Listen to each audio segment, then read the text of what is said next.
કાવ્ય નંબર 1 અખિલ બ્રહ્માંડમાં. કાવ્યના કવિ છે નરસિંહ મહેતા. સમય 15મું શતક.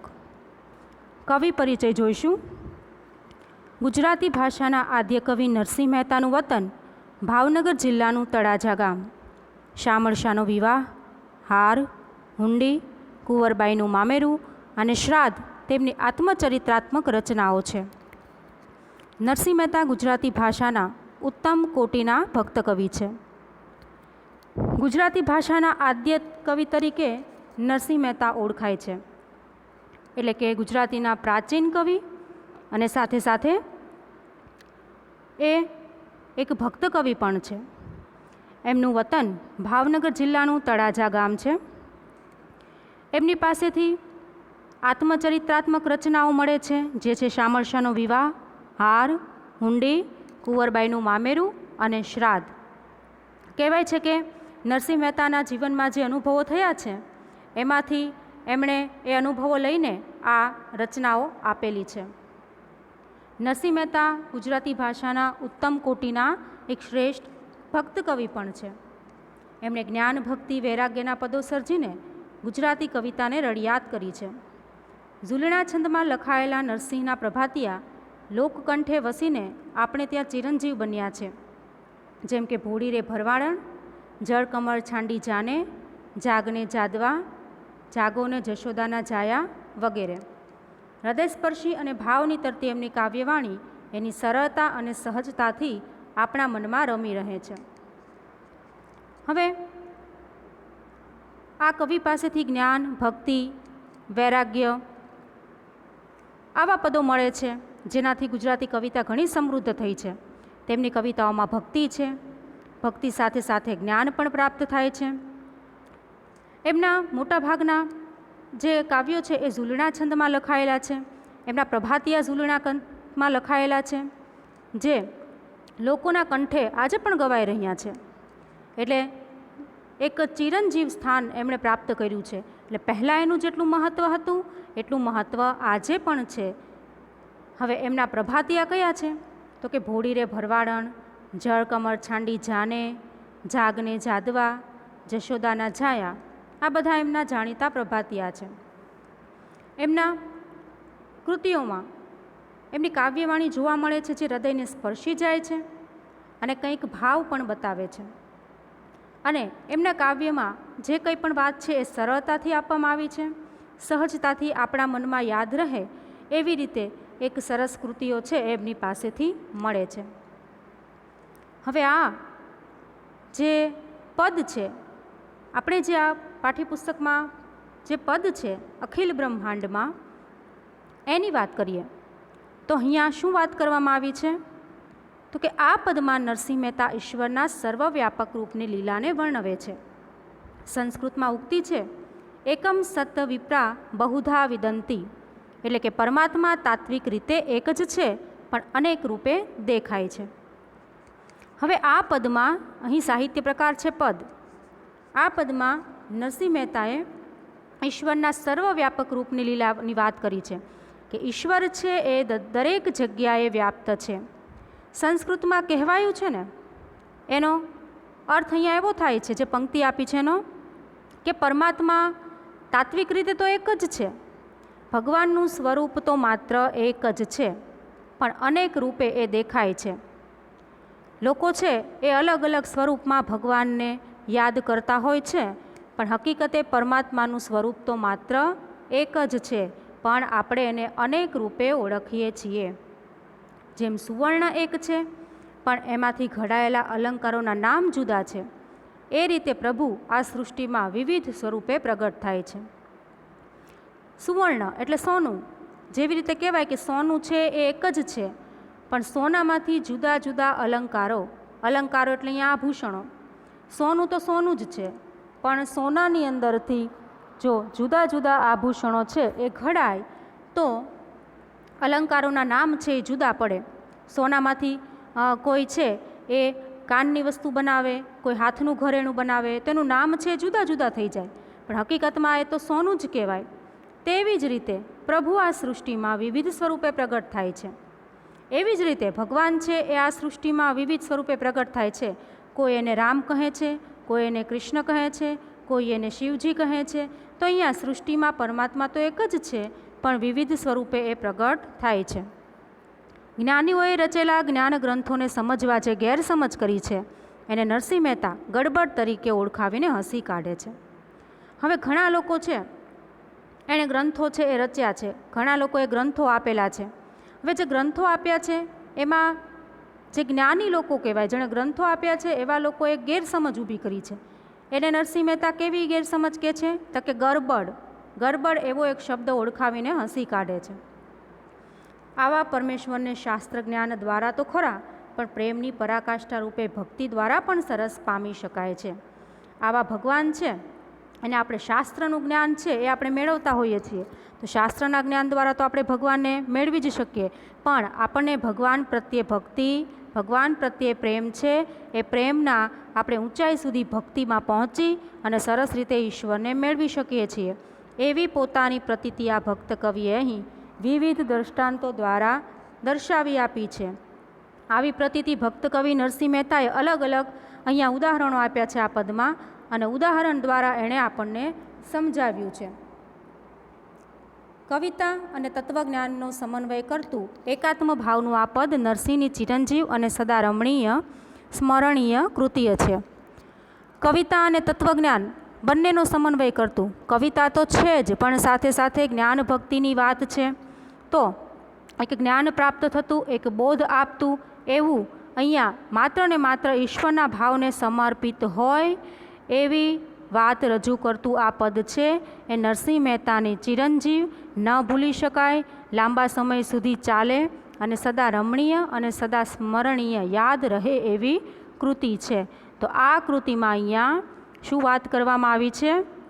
તો કે જેવી રીતે સુવર્ણ છે, સોનું છે, એક જ છે ને એમાંથી ઘડાયેલા અલગ અલગ અલંકારોના નામ જુદા છે, એવી રીતે ભગવાન આ સૃષ્ટિમાં વિવિધ સ્વરૂપે પ્રગટ થાય છે અને આપણે એને જુદા જુદા નામે ઓળખીએ છીએ. તો અહીંયા આ એક ઉદાહરણો દ્વારા અને આપણા જે કંઈ પણ જૂના ગ્રંથો છે એ ગ્રંથોમાંથી આપણને જે સમજ મળે છે, એમાં જે લોકોએ ગેરસમજણ ઊભી કરી છે એની પણ વાત અહીંયા કરી છે. હવે આપણે આપણા આ પંક્તિઓને જોઈશું. અખિલ બ્રહ્માંડમાં એક તું શ્રીહરિ, જુજવે રૂપે અનંત ભાસે, દેહમાં દેવ તું, તત્વમાં તેજ તું, શૂન્ય શબ્દ થઈ વેદ ભાસે. હવે અહીંયા અખિલ બ્રહ્માંડ, અખિલ બ્રહ્માંડનો અર્થ અહીંયા છે સમગ્ર બ્રહ્માંડ, આખું બ્રહ્માંડ, આખી પૃથ્વી જેને આપણે કહીએ એ. એક તું શ્રીહરિ એટલે એક જ તું છે, શ્રીહરિ એટલે ઈશ્વર. ત્યાર પછી છે જુજવે રૂપે. જુજવે રૂપે એટલે તો કે જુદા જુદા સ્વરૂપમાં. જુજવે રૂપે એટલે કે જુદા જુદા સ્વરૂપમાં. અનંત ભાસે. અનંત ભાસે એટલે તો કે જેનો કોઈ અંત નથી તેવું, એટલે અનંત. અખિલ બ્રહ્માંડમાં એક તું શ્રીહરિ, સમગ્ર બ્રહ્માંડમાં હે ઈશ્વર તું માત્ર એક જ છો. સમગ્ર બ્રહ્માંડમાં ઈશ્વર તું માત્ર એક જ છો. જુજવે રૂપે અનંત ભાસે. હમણાં જોયું કે જુજવે રૂપે એટલે જુદા જુદા રૂપે, અનંત એટલે જેનો અંત નથી તેવું. જુજવે રૂપે અનંત ભાસે એટલે અહીંયા તું જુદા જુદા રૂપે દેખાય છે. તું જુદા જુદા રૂપે, તારો કોઈ અંત નથી અને તું જુદા જુદા રૂપે લોકોને મળે છે, એટલે લોકો તને જુદા જુદા રૂપમાં તારું સ્મરણ કરે છે. દેહમાં દેવ તું, તત્વમાં તેજ તું, શૂન્યમાં શબ્દ થઈ વેદ વાસે. દેહ એટલે શરીર, દેવ એટલે ઈશ્વર, તત્વ એટલે અહીંયા શું વાત કરી છે? તો કે સૃષ્ટિના જે તત્વ છે એ તત્વ. સૃષ્ટિના જે મુખ્ય તત્વ છે એ 5 તત્વ છે. આ 5 તત્વ છે પૃથ્વી, જળ, તેજ, વાયુ, આકાશ, આ બધા જે 5 તત્વ છે જે પૃથ્વીના મુખ્ય તત્વ માનવામાં આવે છે એવા તત્વની વાત કરવામાં આવી છે. દેહમાં દેવ તું, તું શરીરમાં, દેહ એટલે શરીર, શરીરમાં તું દેવ છે. તત્વમાં પૃથ્વીના જે સૃષ્ટિના જે 5 તત્વો છે એ 5 તત્વમાં તું તેજ છે. શૂન્યમાં શબ્દ થઈ વેદ વાસે, શૂન્યમાં શબ્દ થઈ વેદ વાસે. વાસે શબ્દનો અર્થ અહીંયા છે વસવું, વાસે એટલે વસવું. શૂન્યમાં શબ્દ થઈ વેદ વાસે એટલે જગતમાં જે શૂન્યાવકાશ છે એ શૂન્યમાં પણ ઈશ્વર તો રહેલો જ છે. ઈશ્વર છે દરેક જગ્યાએ વ્યાપ્ત છે. એટલે અહીંયા શું કીધું છે તો કે શૂન્યમાં શબ્દ થઈ વેદ વાસે. વેદ એટલે તો કે આપણા જે શાસ્ત્રો છે એને આપણે વેદ કહીએ છીએ. તો અહીંયા આપણા જે વેદ છે એમાં પણ તું વસેલો છે. શૂન્યમાં તું શબ્દ બની અને વેદમાં પણ તું વસેલો છે. પ્રથમ પંક્તિમાં ઈશ્વરના સ્વરૂપની વાત કરવામાં આવી છે કે સમગ્ર બ્રહ્માંડમાં હે શ્રી હરિ તું એક જ છે, પણ તું જુદા જુદા રૂપે, તારો કોઈ અંત નથી અને તું જુદા જુદા સ્વરૂપે દેખાય છે. શરીરમાં તું દેવ છે, પૃથ્વીના 5 તત્વમાં તું તેજ છે. ત્યાર પછી તો કે શૂન્યાવકાશમાં પણ ઈશ્વર તો વસેલો જ છે. તો શૂન્યમાં તું શબ્દ થઈને તું આપણા વેદમાં વસેલો છે. પવન તું, પાણી તું, ભૂમિ તું ભૂધરા, વૃક્ષ થઈ ફૂલી રહ્યો આકાશે, વિવિધ રચના કરી અનેક રસ લેવાને, શિવ થકી જીવ થયો એ જ આશે. પવન તું, પાણી તું, ભૂમિ તું, ભૂધરા. હવે પવન એટલે તમને ખબર છે, પવન પણ તું છે, પાણી પણ તું છે, ભૂમિ તું છે એટલે કે જમીન પર તું છે, અને એક શબ્દ છે ભૂધરા. ભૂધરા શબ્દનો અર્થ છે ભૂમિને ધારણ કરનાર, જમીનને ધારણ કરનાર. પવન પણ તું છે, પાણી પણ તું છે, ભૂમિ પણ તું છે અને ભૂમિને ધારણ કરનાર પણ તું છે. વૃક્ષ થઈ ફૂલી રહ્યો આકાશે. હે ઈશ્વર તું વૃક્ષની જેમ સમગ્ર આકાશમાં ફેલાયેલો છે. તું વૃક્ષ બનીને સમગ્ર આકાશમાં ફેલાયેલો છે. વિવિધ રચના કરી અનેક રસ લેવાને, શિવ થકી જીવ થયો એ જ આશે. વિવિધ રચના કરી અનેક રસ લેવાને એટલે તો કે તમે અનેક પ્રકારની રચનાઓ કરી છે. ભગવાનને કહે છે નરસિંહ મહેતા કે તમે અનેક પ્રકારની રચનાઓ કરી છે. હવે જે અનેક પ્રકારની રચનાઓ જે ભગવાને કરી છે એમાં તો કે અનેક રસ લેવાને, ભગવાનને કહે છે કે તમે અનેક પ્રકારના રસ મેળવવા માટે, એટલે અહીંયા અનેક પ્રકારનો આનંદ મેળવવા માટે, રસ મેળવવો એટલે કે આનંદ મેળવવો પણ કહી શકીએ. જેવી રીતે તમે અનેક પ્રકારની રચના કરી છે આ જગતમાં અને અનેક પ્રકારના રસ લેવા માટે, આનંદ લેવા માટે તમે આ સૃષ્ટિની રચના કરી છે. શિવ થકી જીવ થયો એ જ આશે. શિવ અને જીવ બંનેની વાત કેવી હોય છે તો કે જીવ હોય, માણસનો જે જીવ હોય એનું શું આશય હોય તો કે ઈશ્વરને પ્રાપ્ત કરવાનો. ઈશ્વર એટલે અહીંયા શબ્દ આપ્યો છે શિવ. જીવનું મુખ્ય લક્ષ્ય શું હોય છે તો કે શિવને પ્રાપ્ત કરવાનું, શિવને, ઈશ્વરને મળવું. તો શિવને પ્રાપ્ત કરવા માટે આ જીવે જન્મ લીધો છે. શિવ થકી જીવગ થયો એ જ આશે. શિવને મળવા માટે આ જીવે આ સૃષ્ટિમાં જન્મ લીધો છે. પવન પણ તું છે, પાણી પણ તું છે, ભૂમિ પણ તું છે, સાથે સાથે તો કે ભૂમિને ધારણ કરનાર પણ તું જ છે. તું આ વૃક્ષની જેમ સમગ્ર આકાશમાં ફેલાયેલો છે. તે આ સૃષ્ટિમાં અનેક પ્રકારની રચના કરી છે. તે અનેક પ્રકારનો આનંદ પ્રાપ્ત કરવા માટે અને અનેક રસ લેવા માટે તમે આ સૃષ્ટિની રચના કરી છે. શિવ થકી જીવ થયો એ જ આશે. જીવનું મુખ્ય લક્ષ્ય છે શિવને મળવું, ઈશ્વરને મળવું. તો શિવને પ્રાપ્ત કરવા માટે આ જીવે જન્મ લીધો છે. વેદ તો એમ વદે શ્રુતિ સ્મૃતિ શાખદે, કનક કુંડળ વિશે ભેદ ન હોય, ઘાટ ઘડ્યા પછી નામરૂપ જૂજવા, અંતે તો હેમનું હેમ હોય. વેદ તો એમ વદે, વેદ એટલે અહીંયા આપણા જે શાસ્ત્રો છે એની વાત કરી છે. વદે શબ્દનો અર્થ અહીંયા છે કહે, વદેનો અર્થ છે કહે. શ્રુતિ શબ્દનો અર્થ છે શ્રવણ દ્વારા પ્રાપ્ત થયેલું, એટલે સાંભળીને પ્રાપ્ત થયેલું. અને સ્મૃતિનો અર્થ છે વેદ પછીના આપણા જે ધર્મશાસ્ત્રો હોય એ ધર્મશાસ્ત્રો. તો અહીંયા ધર્મશાસ્ત્રની વાત કરવામાં આવી છે, વેદની વાત કરવામાં આવી છે. એમાં શું કીધું છે? તો કે વેદ તો એમ વદે, વદે એટલે કહે. વેદ તો એવું કહે છે શ્રુતિ સ્મૃતિ શાખ દે, એટલે તો કે વેદ તો એવી વાત કરે છે કે શ્રુતિ અને સ્મૃતિ એક જ વાત કરી રહ્યા છે. કેવી વાત કરી રહ્યા છે? વેદ આપણા શું કહે છે? કનક કુંડળ વિશે ભેદ ન હોય. કનક શબ્દનો અર્થ અહીંયા છે સોનું.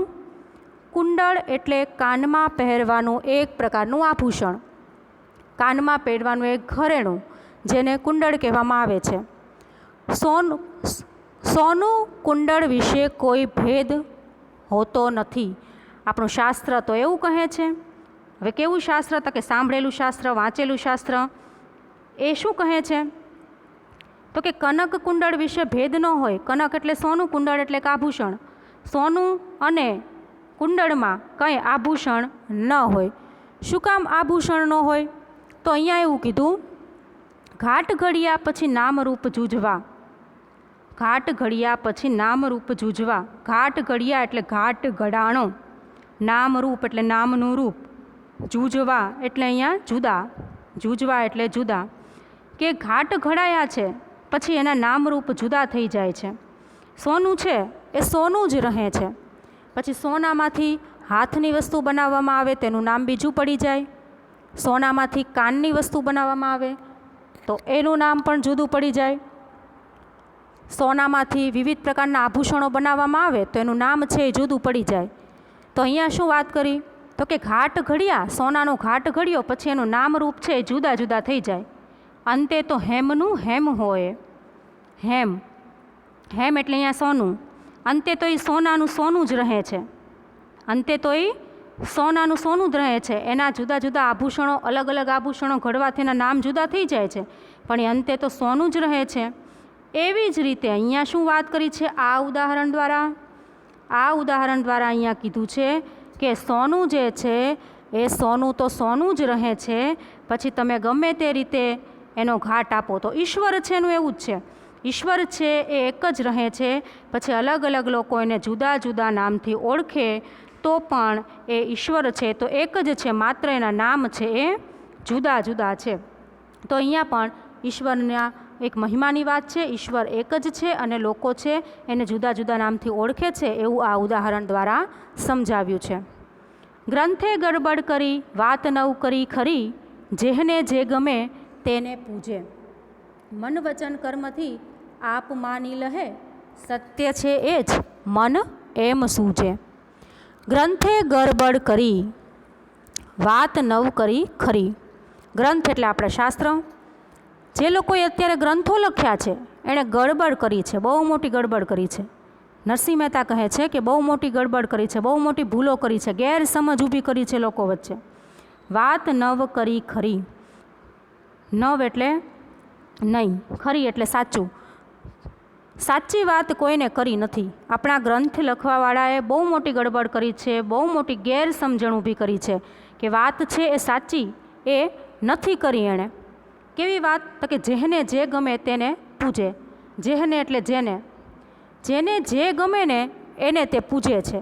લોકોને કોઈ છે એ રામને પૂજે તો એવું માને છે કે રામ શ્રેષ્ઠ છે, બીજા કોઈ દેવ નહીં.